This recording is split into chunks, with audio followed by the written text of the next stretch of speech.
Good morning, my beautiful babes and babettes. I am your resident active advocate, and today I would like to talk to you about blindness in the media. So, this one has a rather sordid history, I think, because commonly, since biblical times or before, blindness, physical blindness, has been associated with intellectual ignorance.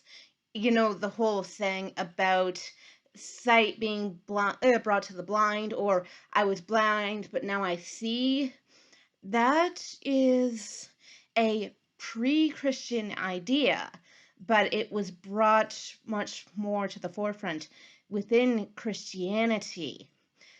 Before I get into that interpretation, though, I would like to distinguish first between two different things, and these are different things.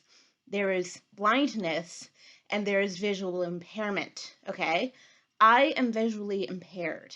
If I haven't mentioned that before, or if you haven't been able to tell by looking just at my eyes and how they kind of do their own thing, I can't really control how they wander. And I'm sorry if any of you have ever found that distracting, but I literally can't help it. So, right? All blind people are visually impaired. Not all visually impaired people are blind. There is a difference. So, a very good example of this in the media. I don't know how many of you have seen this commercial, but there was actually a commercial. I think it was done by the CNIB, which stands for the Canadian National Institute of the Blind. Okay? It may have been theirs, it may have been someone else's. I can't remember. This commercial probably aired in the late 90s, early 2000s, but there is this one commercial where there are two guys waiting at a stoplight. One of them is visibly blind. You know, he's using a cane. He's wearing the dark glasses. Not all blind people wear the dark glasses, by the way. That might be a light sensitivity thing. But there is a sighted guy waiting next to him who starts waving his hands in the guy's face as sort of a way of making fun of the guy. Then he turns his back on the guy with the cane and the dark glasses, and the guy with the cane and the dark glasses starts waving his hands behind the guy's head because he could see what he was doing. I need you to understand that there is a very clear demarcation between fully blind and visually impaired. If you are fully blind, you cannot see. Okay, that sounds obvious, but it may also be the case that you were not always fully blind. The woman who primarily aided in teaching me Braille had some degree of vision in her youth and later progressively lost her sight, as far as I understand. But her favorite color is green because it's the color that she remembers best, as far as I'm aware. Now, if you were born completely blind, you have to be aware of the fact that people who are born completely blind or who congenitally, that is before the age of 4, lose their sight may not necessarily have a concept of color, of brightness, of darkness. These things are always understood by contrast. Try describing the color blue to a fully blind person. I did try this with my best friend when we were both wee people, and it did not work. It did not work. Because she has been blind not exactly since her birth, but she got what I would call the Stevie Wonder treatment, which is where he had been given too much oxygen in the incubator, which is what damaged his eyes. And that's why he is now fully blind. He was not necessarily born that way, but that's what happened. Same thing happened with my best friend, as far as I'm aware. But okay, so there's a difference between being blind and being visually impaired. But I want to go back now to the biblical interpretation because the Bible is a form of media. As I said in the prelude to this series, books are a form of media. The Bible is a collection of many, many, many books written over many, many, many centuries. And I'm sorry that this is strictly a Christian interpretation, because that is going to narrow my audience quite significantly.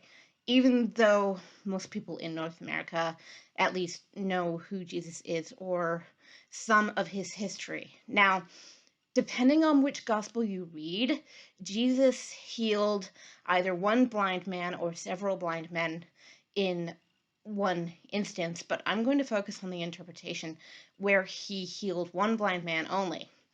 So in this gospel, he meets this blind guy on the side of the road, and the blind guy asks him, "Rabbi, heal my eyes." Rabbi is Hebrew for teacher. So Jesus spits on the ground and makes mud and smears it over the man's eyes and asks him, "What do you see?" And the man says, "I see bending things in the distance like trees."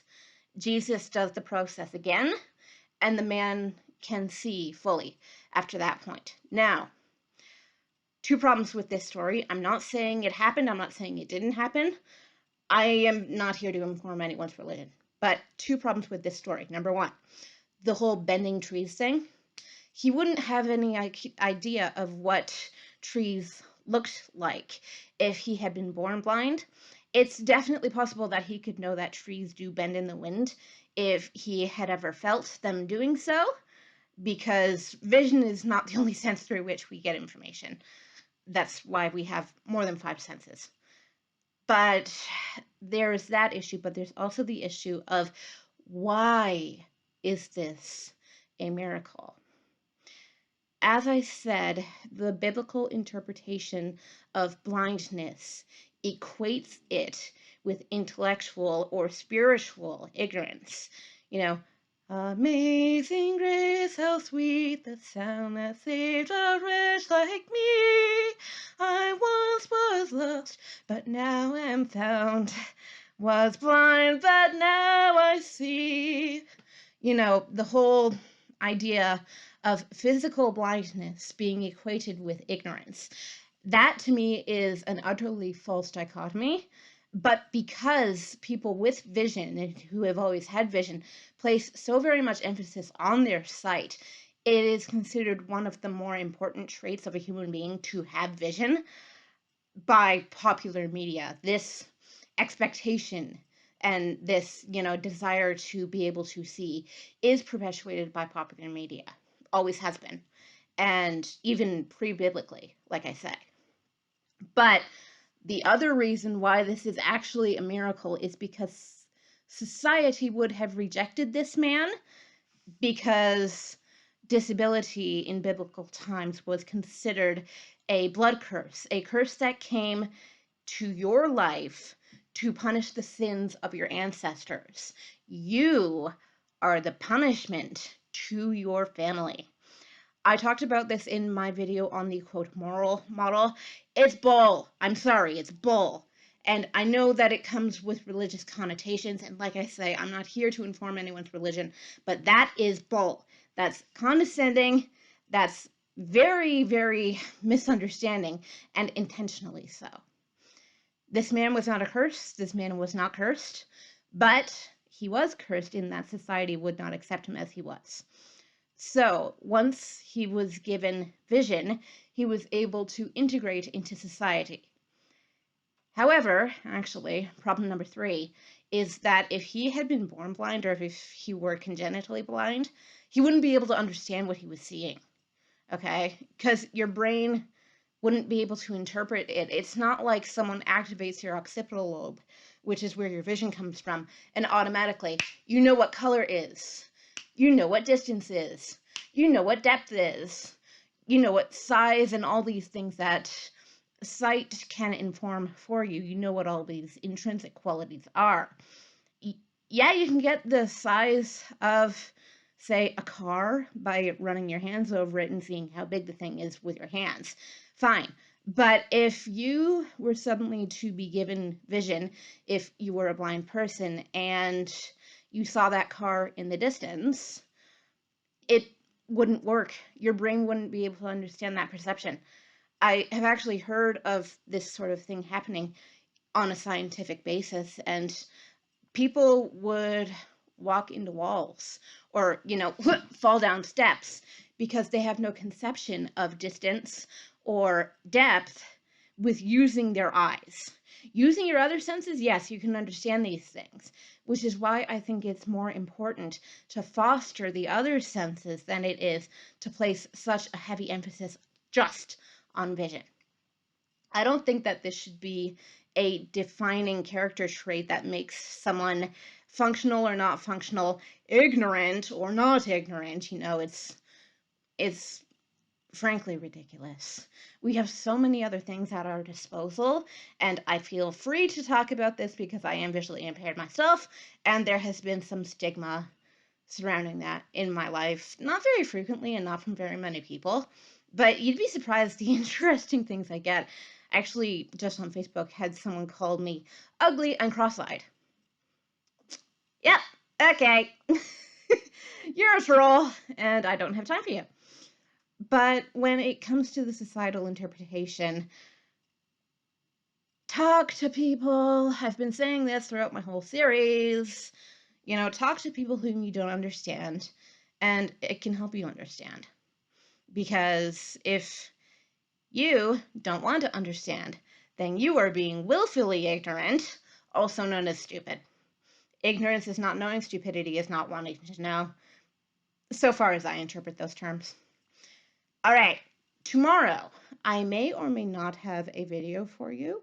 My mom has the day off, so we could be spending some time together. If I do get time to make a video, it will be about deafness in the media. This one has become progressively more positive as time has gone on, so it's going to be a different sort of creature than what we have had for the past little while. And hopefully that will be fun for y'all. But if I don't get that out tomorrow, I will get that out on Monday because I take weekends off. All right. Thank you for your lovely attention and participation. Let me know what you think of this topic down in the comments, and I will see you later. Mwah!